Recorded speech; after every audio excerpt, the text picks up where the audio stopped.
Hello बच्चों, आपका स्वागत है अपने YouTube channel Usha study classes में। तो बच्चों, आज हम पढ़ेंगे सरदार वल्लभ भाई पटेल पर निबंध।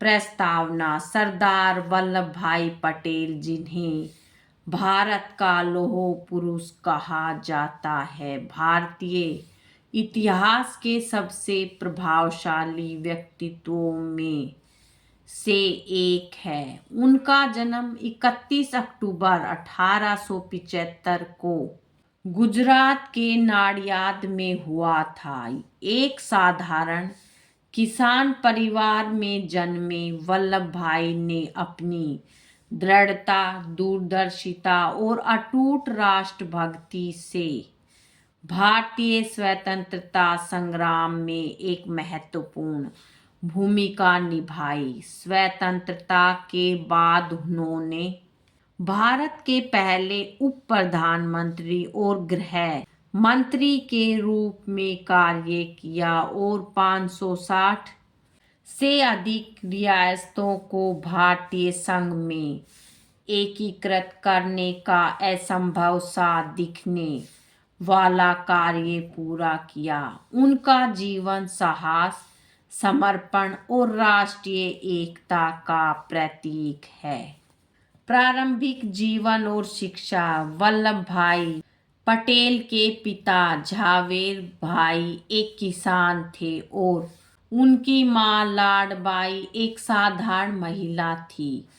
बचपन से ही वल्लभ भाई में नेतृत्व के गुण दिखाई देने लगे थे। उन्होंने अपनी शुरुआती शिक्षा नाडियाद, पेटलाद और बोरसाड में पूरी की। शिक्षा के प्रति उनकी लगन इतनी थी कि उन्होंने उधार की किताबें लेकर खुद से पढ़ाई करके कानून की परीक्षा पास की। इसके बाद उन्होंने गोधरा, बोरसाड और आनंद में वकालत की। 1910 में वे वकालत की उच्च शिक्षा प्राप्त करने के लिए इंग्लैंड गए और 1913 में बैरिस्टर बनकर भारत लौटे।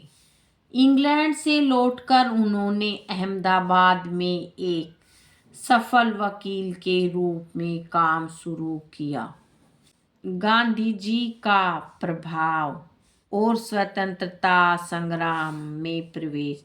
वकालत करते हुए वल्लभ भाई पटेल का परिचय महात्मा गांधी से हुआ और वे गांधी जी के विचारों और अहिंसक आंदोलन से बहुत प्रभावित हुए। 1917 में वे गुजरात सभा से जुड़े और यहीं से उनके सार्वजनिक जीवन की शुरुआत हुई।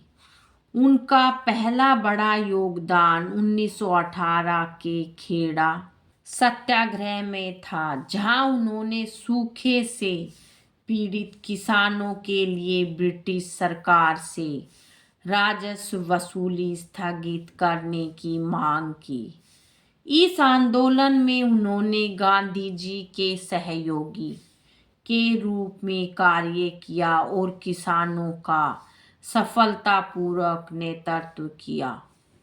बारदौली सत्याग्रह और सरदार की उपाधि। 1928 में वल्लभ भाई पटेल ने बारदौली सत्याग्रह का नेतृत्व किया, जो ब्रिटिश सरकार द्वारा किसानों पर लगाए गए अत्यधिक करों के खिलाफ एक बड़ा विरोध आंदोलन था। उन्होंने किसानों को एकजुट किया और अहिंसक विरोध के माध्यम से सरकार को झुकने पर मजबूर किया। इस आंदोलन की सफलता ने उन्हें पूरे देश में एक मजबूत और प्रभावी नेता के रूप में स्थापित किया। बारदौली की महिलाओं ने उन्हें सरदार की उपाधि दी, जिसका अर्थ है नेता।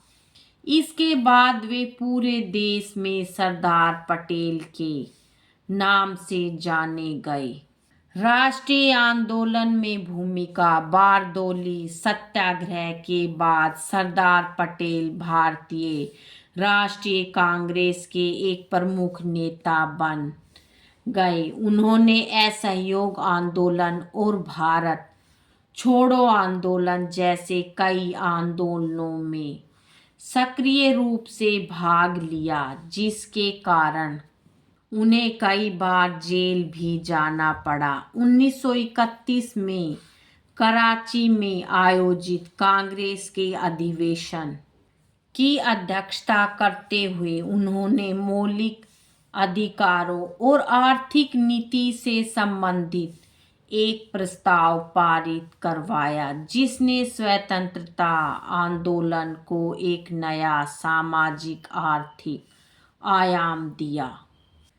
आज़ाद भारत के शिल्पी रियासतों का एकीकरण स्वतंत्रता के बाद सरदार पटेल की सबसे बड़ी और अविस्मरणीय उपलब्धि 560 से अधिक रियासतों का भारतीय संघ में विलय करवाना था। जब भारत 1947 में स्वतंत्र हुआ तो ब्रिटिश सरकार ने इन रियासतों को यह विकल्प दिया कि वे भारत या पाकिस्तान में मिले या स्वतंत्र रहे। इस स्थिति में भारत का विखंडन तय था। सरदार पटेल ने अपनी कूटनीति, दृढ़ इच्छाशक्ति और राजनीतिक दूरदर्शिता से इस चुनौती का सामना किया। उन्होंने एक एक करके रियासतों के शासकों से बात की और उन्हें भारतीय संघ में शामिल होने के लिए राजी किया। कुछ रियासतों जैसे जूनागढ़, हैदराबाद और जम्मू कश्मीर ने भारत में शामिल होने से इनकार कर दिया। ऐसे में सरदार पटेल ने दृढ़ता से काम लिया। जूनागढ़ को जनमत संग्रह के माध्यम से भारत में मिलाया गया। हैदराबाद के निजाम ने भारत के खिलाफ विद्रोह किया, जिसके बाद पटेल ने ऑपरेशन पोलो चलाया और हैदराबाद को भारत में मिला लिया। उनकी दूरदर्शिता और अडिग फैसलों के कारण ही भारत का भौगोलिक और राजनीतिक एकीकरण संभव हो पाया। इसी महान कार्य के लिए उन्हें भारत का बिस्मारक भी कहा जाता है। उप प्रधानमंत्री और गृह मंत्री के रूप में भारत के पहले उप प्रधानमंत्री और गृह मंत्री के रूप में सरदार पटेल ने देश की आंतरिक सुरक्षा और प्रशासनिक व्यवस्था को मजबूत करने में महत्वपूर्ण भूमिका निभाई। उन्होंने विभाजन के बाद पाकिस्तान से आए लाखों शरणार्थियों के पुनर्वास का काम संभाला और देश में शांति बहाल करने का प्रयास किया। उन्होंने एक मजबूत अखिल भारतीय प्रशासनिक सेवा की स्थापना की, जो स्वतंत्र भारत के शासन के लिए एक मजबूत ढांचा प्रदान करती है। उन्होंने प्रशासनिक अधिकारियों को देश की एकता और अखंडता बनाए रखने के लिए प्रेरित किया। राष्ट्रीय एकता के प्रतीक सरदार पटेल का जन्म 31 अक्टूबर हर साल राष्ट्रीय एकता दिवस के रूप में मनाया जाता है। यह दिन उनकी देश को एकजुट करने की महान उपलब्धि को समर्पित है। उनकी स्मृति में गुजरात के केवड़िया में स्टैच्यू ऑफ यूनिटी का निर्माण किया गया है, जो दुनिया की सबसे ऊंची प्रतिमा है। यह प्रतिमा उनकी अविस्मरणीय विरासत और राष्ट्रीय एकता के प्रति उनके अटूट समर्पण का प्रतीक है। निधन और विरासत 15 दिसंबर 1950 को इस महान नेता का निधन हो गया।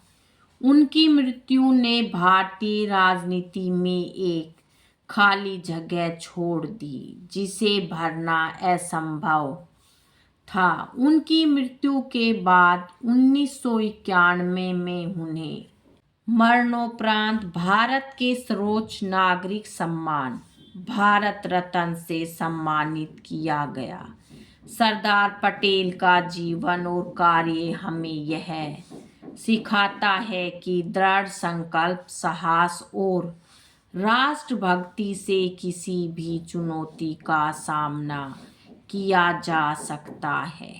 निष्कर्ष, सरदार वल्लभ भाई पटेल एक महान दूरदर्शी, कुशल रणनीतिकार और एक सच्चे राष्ट्र निर्माता थे। उनका योगदान केवल स्वतंत्रता संग्राम तक ही सीमित नहीं था, बल्कि उन्होंने एक स्वतंत्र और एकीकृत भारत की नींव भी रखी। रियासतों के एकीकरण में उनकी भूमिका ने भारत को एक मजबूत और अखंड राष्ट्र के रूप में स्थापित किया। उनका जीवन हमें त्याग, समर्पण और राष्ट्रीय एकता के प्रति प्रतिबद्धता का पाठ पढ़ाता है। लौह पुरुष सरदार पटेल भारतीय इतिहास में हमेशा अमर रहेंगे और उनकी विरासत आने वाली पीढ़ियों को प्रेरणा देती रहेगी।